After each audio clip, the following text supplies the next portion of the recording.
disqualification sa bidding ng mga kontraktor na may substandard at incomplete infra at flood control projects sa La Union ipinanukala. Para sa detalye kasama natin, Idol Jam Victorio. 104.7 IFM. Report! Ipinapanukala sa La Union ang karampatang disqualification na makasali sa public bidding ang mga kontraktor na mapapatunayang may proyektong substandard, non-compliant at hindi kompleto sa La Union.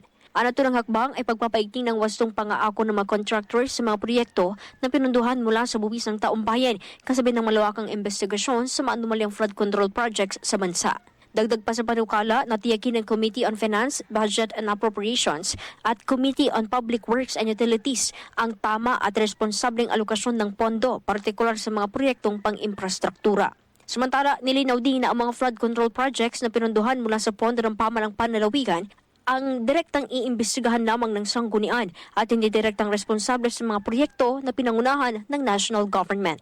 Kasama mo mula dito sa IFM Dagupan, ito si Idol Jam Victorio. Tatak IFM. IFM News. IFM News. IFM News.